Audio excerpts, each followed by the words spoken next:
Hello everyone, how are you all? I hope you guys are doing well.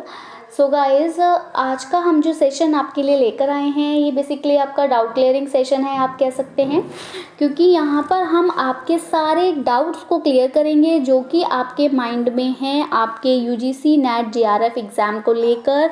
अभी जो आपकी दिसंबर 2022 की cycle है इसका नोटिफिकेशन आउट हुआ है, तो इसके रिगार्डिंग कंप्लीट इन्फॉर्मेशन आपको इस वीडियो के तहत बताया जाएगा। तो आप वीडियो के साथ लास्ट तक बने रहें, वीडियो को स्किप बिल्कुल भी ना करें, ताकि क्योंकि जब आप वीडियो को स्किप करते हो तो कुछ ना कुछ जो है वो आपसे मिस हो जाता है और फिर आपको ही प्रॉब्लम रहती है क्योंकि आपके सारे डाउट्स क्लियर नहीं हो पाते हैं। ऐसा मैं इसलिए कह रही हूँ क्योंकि मैं आपसे हमेशा से कहती हूँ कि आप वीडियो को स्किप ना करें, लास्ट तक देखें, क्योंकि आप जब स्किप करते हो तो उन सेकंड्स में कुछ ना कुछ मिस हो जाता है और ऐसा हुआ भी है। हमारे पास कमेंट्स आए थे कि मैम हम पेपर 1 दे सकते हैं क्या पेपर 1 सिर्फ साइंस वाले स्टूडेंट्स ही दे सकते हैं? तो देखिए बहुत ही ज़्यादा कह सकते हैं आप, ये क्वेश्चन जो था इसने बहुत ज़्यादा वरीड किया, इसलिए क्योंकि ये बात तो मैं स्टार्टिंग से हर वीडियो के स्टार्टिंग में बताती आती हूँ। जब भी हम नेट की बात करते हैं मैं हमेशा आपको बताती हूँ कि नेट का एग्ज़ाम में 2 पेपर्स होते हैं। कौन सा पेपर कौन स्टूडेंट दे सकता है ये भी हम लोग ऑलरेडी वीडियोस में डिस्कस किए हुए होते हैं, मैं आपको ऑलरेडी बताई हुई वहाँ पर होती हूँ। तो कल जब वो कमेंट आया कि हम ये पेपर दे सकते हैं, और कल की जो वीडियो थी उसमें तो बिल्कुल इन्हेंस करके बताया गया था सभी कुछ कि आप पेपर 1 पेपर 2 दे सकते हैं, कितने मार्क्स का रहता है, कितने क्वेश्चंस आते हैं, नेगेटिव मार्किंग आपकी होती है या नहीं होती है। तो ये सारी बातें कल आपको सिलेबस डिस्कस करने से पहले ही हमने बताई थी, लेकिन फिर भी कल की वीडियो पर ही ये सेम कमेंट था, तो इसने थोड़ा सा कह सकते हैं कि उदास किया, ठीक है, कि मतलब हमने बताया उसके बाद भी आपको पता नहीं चल पा रहा है। तो इसका जो मेन रीज़न है ना वो यही है कि आप वीडियो को स्किप करने की कोशिश करते हो। ठीक है, time utilization is very good, आप लोग अपना टाइम यूटिलाइज करना चाहते हैं, बट देखिए जब बात आती है आपके करियर की, आपके फ्यूचर की, तो आप अपने फ्यूचर के लिए क्या 15 to 20 मिनट्स नहीं दे सकते? क्या ये आपके करियर से ज़्यादा इम्पोर्टेंट है? नहीं ना। आप अपना टाइम का यूटिलाइजेशन भी क्यों कर रहे हैं? अपने करियर को बनाने के लिए ही कर रहे हैं। आप अपने एग्जामिनेशन की प्रिपरेशन में लग गए हैं और अपना टाइम वेस्ट नहीं करना चाहते, इसलिए वीडियो को स्किप कर रहे हैं। लेकिन ये जो वीडियो को आप स्किप कर रहे हैं ये कहीं ना कहीं आपको नाकामयाबी तक लेकर जा सकता है।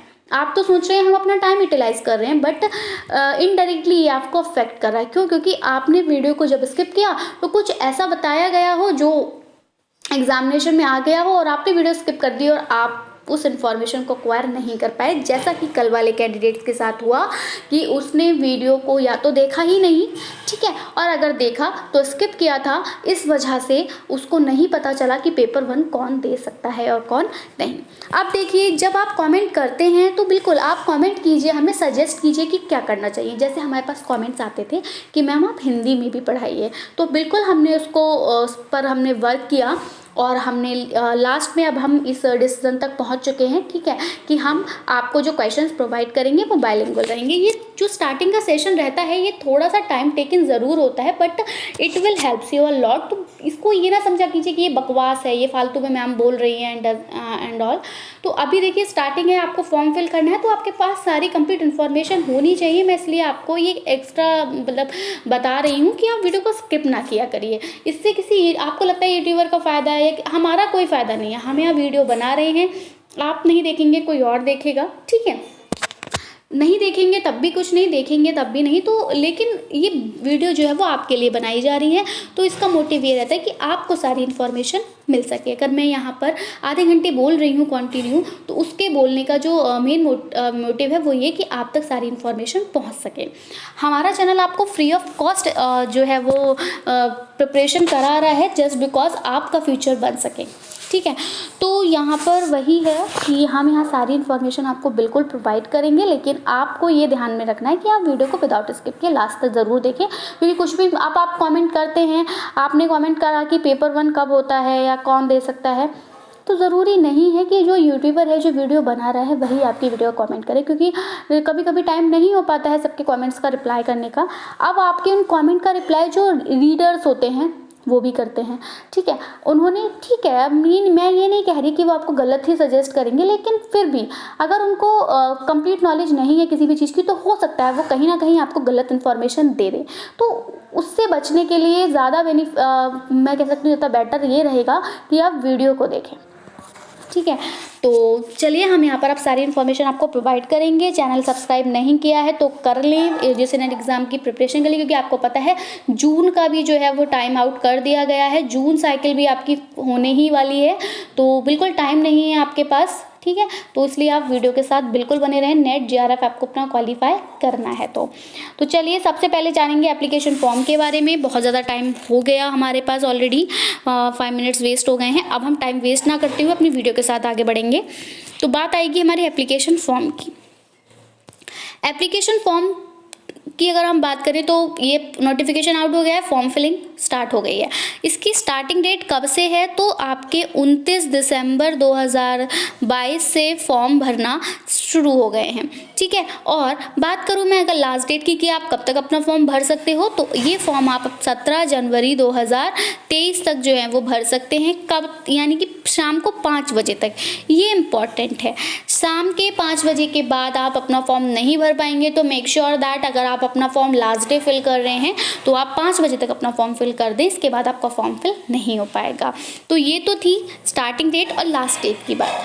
अब हम देखेंगे एज का। देखिए, जब आप फॉर्म फिल करते हैं तो वहाँ पर आपका एज की रिस्ट्रिक्शंस भी रहती हैं, बिल्कुल रहती हैं।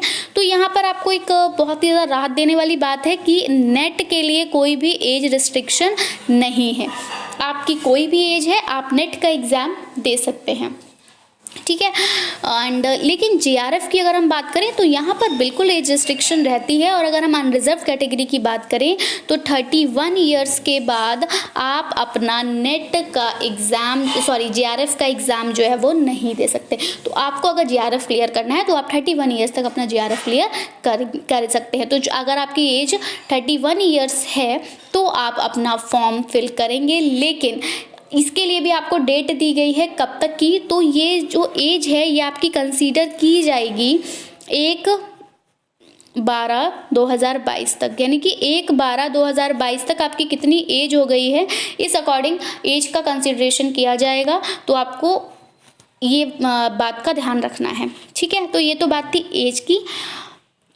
अब हमारा दूसरी बात आ जाती है एलिजिबिलिटी, यानी कि आपके एजुकेशनल क्वालिफिकेशन क्या होनी चाहिए जब आप फॉर्म फिल कर रहे हैं नेट का। तो सबसे पहले बात ये कि आपका पीजी यानी कि आपका पोस्ट ग्रेजुएशन जो है वो या तो कंप्लीट हो गया हो या फिर आप उसके अपीयरिंग में हो, ठीक है। पोस्ट ग्रेजुएशन की अपीयरिंग में हो आप, या फिर कंप्लीट हो गया हो, ये रिक्वायरमेंट रहती है आपके नेट फॉर्म फिल की। दूसरा, अगर पोस्ट ग्रेजुएशन आपका कंप्लीट हो गया है और आपके मार्क्स 55% से कम हैं तो भी आप नेट का फॉर्म फिल नहीं कर सकते। यानी कि आपकी जो नेट फॉर्म फिलिंग का एलिजिबिलिटी रहती है वो क्या रहती है कि आपने अपना पोस्ट ग्रेजुएशन पास किया हो 55% के साथ, ठीक है। नेक्स्ट हमारा जो टॉपिक जिस पे हम बात करेंगे वो है आपका अपीयरिंग में। अगर आप हैं तो वहाँ पर अभी मार्क्स कंसीडर नहीं करेगा, वो जब आपका क्लियर हो जाएगा और लास्ट में आपके अगर 55 से कम आते हैं तो कैंसिल हो जाएगा, अदरवाइज नहीं होगा, ठीक है, अदरवाइज वैलिड रहेगा। तो नेक्स्ट अब हमारी बात आएगी फीस की। देखिए, जब आप फॉर्म फिल कर रहे हैं तो बिल्कुल क्लियर है आपको फीस भी फॉर्म फिल करनी है। तो फीस का क्या वहाँ पर है वो देखेंगे। अगर आप जनरल कैटेगरी से बिलोंग करते हैं यानी अनरिजर्व कैटेगरी से, तो यहाँ पर जनरल कैटेगरी के लिए जो फीस है वो आपकी 1100 रुपीज़ है, 1100। ओके। नेक्स्ट, अगर आप EWS, आपके पास EWS सर्टिफिकेट है या फिर आप OBC कैटेगरी के हैं तो यहाँ पर फीस जो है आपकी 550 रुपीज़ है। वहीं अगर आप SC कैटेगरी से हैं, ST कैटेगरी से हैं या फिर आप फिजिकली डिसेबल्ड हैं तो फीस जो है वो 275 रुपीज़ है। क्लियर है? तो ये है आपका फीस। दूसरी बात, अब पेमेंट की बात आती है, मोड ऑफ पेमेंट, यानी आप पेमेंट कैसे कर सकते हो। तो पेमेंट की अगर हम बात करें तो आप पेमेंट अपने डेबिट कार्ड से कर सकते हैं, अपने क्रेडिट कार्ड से कर सकते हैं, नेट बैंकिंग के थ्रू कर सकते हैं, ठीक है, और आपका ई चालान, इन मोड्स के थ्रू आप अपना पेमेंट कर सकते हैं फीस का। आई होप आपको ये सारी इन्फॉर्मेशन क्लियर हो रही होगी। अब हमारी बात आएगी डॉक्यूमेंट्स की। जब आप फॉर्म फिल करने जाएंगे तो आपको किन किन डॉक्यूमेंट्स की रिक्वायरमेंट होगी। तो देखिए, सबसे पहली जो रिक्वायरमेंट आपको रहेगी वो रहेगी आपके आईडी प्रूफ की, यानी कि जब आप फॉर्म फिलिंग करने जा रहे हों आपके पास आईडी प्रूफ होना चाहिए। आईडी प्रूफ में आपका आधार कार्ड हो सकता है, आपका पैन कार्ड हो सकता है, आपका वोटर आईडी कार्ड हो सकता है, ठीक है, आपका ड्राइविंग लाइसेंस हो सकता है। तो अब यहाँ पर कहीं कहीं आधार कार्ड नहीं मांगते हैं तो आप पैन कार्ड भरते हैं, लेकिन आधार कार्ड तो सभी के पास होगा और आधार कार्ड यहाँ सफिशिएंट है। तो आप जब अपना फॉर्म फिल करने जाएंगे तो आधार कार्ड अपना लेकर जाएंगे। इन केस नहीं है, आप पैन कार्ड लेकर जा सकते हैं, वोटर आईडी कार्ड लेकर जा सकते हैं, अपना ड्राइविंग लाइसेंस लेके जा सकते हैं, राशन कार्ड लेके जा सकते हैं। जब मतलब फ़ोटो आईडी कार्ड होना चाहिए, जो भी आपका आईडी प्रूफ है उस पर आपका फ़ोटो जो है वो लगा होना चाहिए, ठीक है। दूसरा जो आप डॉक्यूमेंट लेके जाएंगे वो है आपकी एलिजिबिलिटी। एलिजिबिलिटी यानी कि जो आपकी एजुकेशनल क्वालिफिकेशन थी उनकी डिटेल्स आप लेकर जाएंगे। उनकी डिटेल्स के लिए आपके पास मार्कशीट होनी चाहिए। किसकी? तो आपकी 10th की मार्कशीट होगी आपके पास, इसको आप लेके जाएंगे क्योंकि इसी की बेसिस पे आपकी जो डिटेल्स होती हैं वो फिल की जाती हैं, आपका name, father's name and all. तो 10th की मार्कशीट, आपके 12th की मार्कशीट और प्लस आपके ग्रेजुएशन की मार्कशीट आपको लेकर जाना होता है, ठीक है। और अगर आपने पीजी कंप्लीट है आपका तो आप पीजी की मार्कशीट भी लेके जाएंगे, कंप्लीट नहीं है तो आप ईयरिंग में पड़ेगा, ठीक है।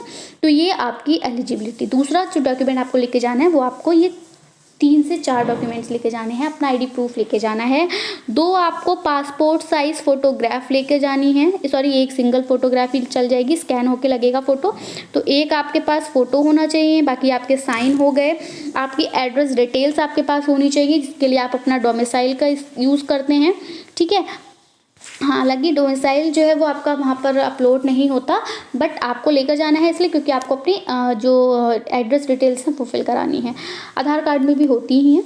तो ये डॉक्यूमेंट्स आपको अपने साथ लेकर जाने हैं। अगला है दूसरा, अगर आप ओबीसी या फिर एससी किसी भी कैटेगरी से बिलोंग करते हैं तो आपके पास आपका कैटेगरी सर्टिफिकेट होना ज़रूरी है, ठीक है। तो एक दूसरी बात आ जाती है आपकी जो बहुत इंपॉर्टेंट है, कैटेगरी सर्टिफिकेट। जैसे अब आप ईडब्ल्यूएस से हैं तो आपके पास ईडब्ल्यूएस सर्टिफिकेट भी तो होना चाहिए, ठीक है। तो ये आपको अपना कैटेगरी सर्टिफिकेट भी लेकर जाना है। तो ये डॉक्यूमेंट्स की बात हो गई। अब हम बात करेंगे एग्जामिनेशन पैटर्न की कि एग्जामिनेशन पैटर्न क्या रहता है।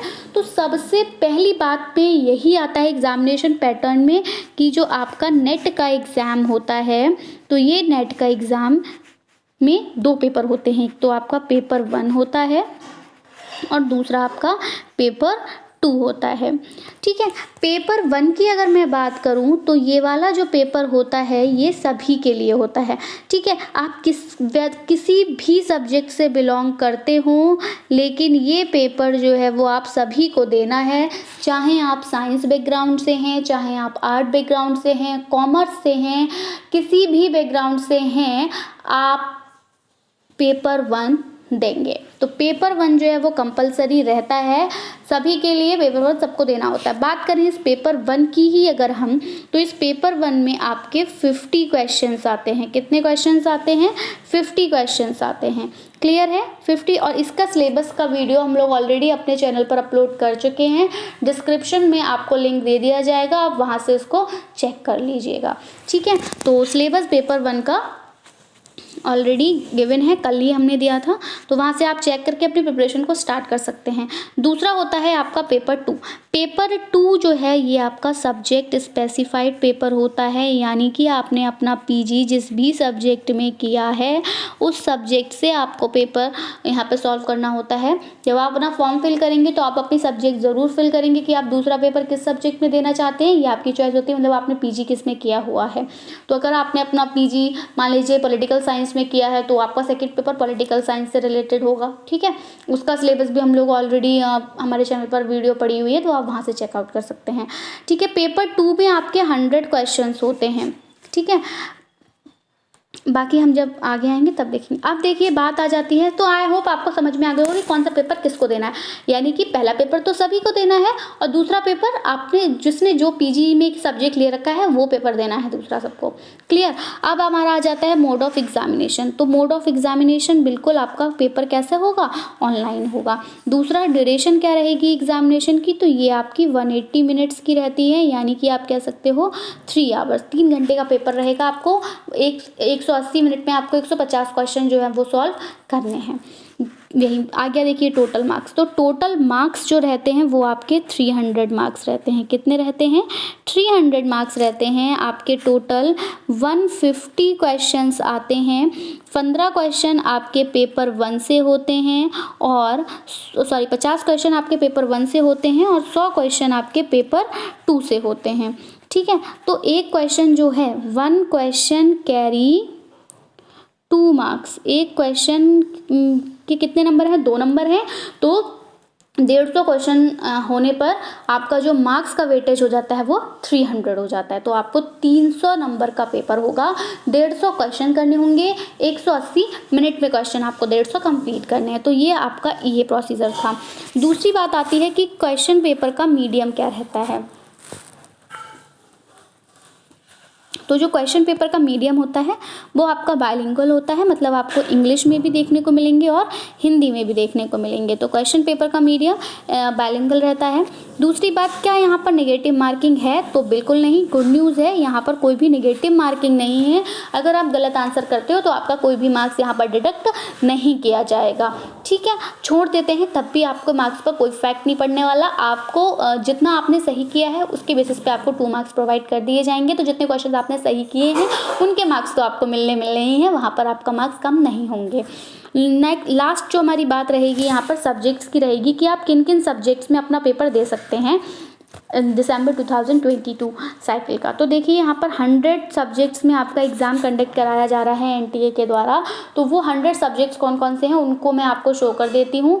आप अपनी सब्जेक्ट जिस भी सब्जेक्ट से आपने अपना पीजी किया आप चेक कर लीजिए कि इन सब्जेक्ट्स में आपका वो सब्जेक्ट है या नहीं है, और फिर आप उस अकॉर्डिंग अपनी प्रिपरेशन करेंगे।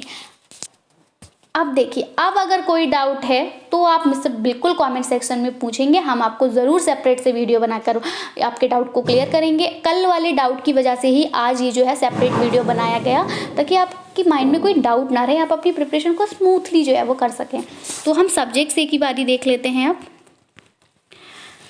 तो यहाँ से आप अपना देखते चलेंगे। देखिए इकोनॉमिक्स, अगर आपने अपना पीजी इकोनॉमिक्स में किया है, एमए किया है इकोनॉमिक्स से, तो आप पेपर देंगे। तो सब्जेक्ट्स आप यहाँ से देख सकते हैं, पॉलिटिकल साइंस है, फिलॉसफी है, साइकोलॉजी है, सोशियोलॉजी है, हिस्ट्री है, एंथ्रोपोलॉजी है, कॉमर्स है, एजुकेशन है, सोशल वर्क है, डिफेंस और स्टडीज़ है, होम साइंस है आपका, सिंधी है, पब्लिक एडमिनिस्ट्रेशन है, पॉपुलेशन स्टडीज़ है, हिंदुस्तानी म्यूज़िक है, मैनेजमेंट है, मैथिली है, Bengali, Hindi, Kannada, Malayalam, Oriya, Punjabi, Sanskrit, Tamil, Telugu, Urdu, Arabic, English, linguistic, Dogri, Chinese, Nepali, Manipuri, Assamese, Gujarati, Marathi, French, Spanish, Russian, Persian, Rajasthani, German, Japanese, adult education, continuing education, androgyny, non formal education, physical education, Arab culture and Islamic studies, Indian culture, labour welfare, personnel management, industrial relation, labour and social welfare, human resource management,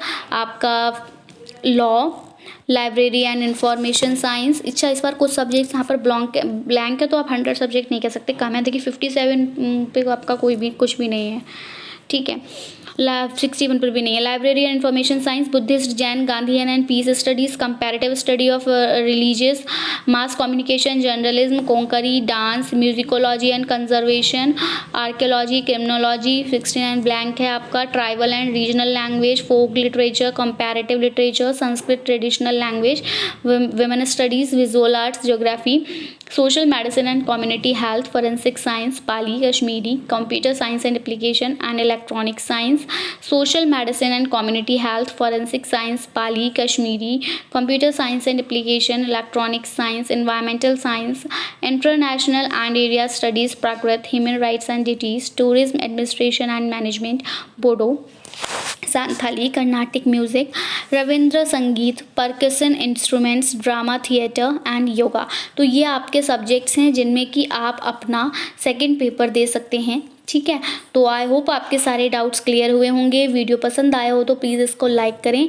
और अपने friends में share करें ताकि उन तक भी information पहुंच सके। And if you have any query regarding anything so you can ask in the comment section. जो बात आपको वीडियो में नहीं बताया गया है तो आपको वो यहाँ पर ज़रूर हमसे पता करना है, और आपका कोई सजेशन है तो आप हमें वो भी दे सकते हैं। So that's it from my side. मिलेंगे हम अपनी एक नई वीडियो के साथ। Till then take care and bye bye. Thanks for watching. Thanks, have a nice day.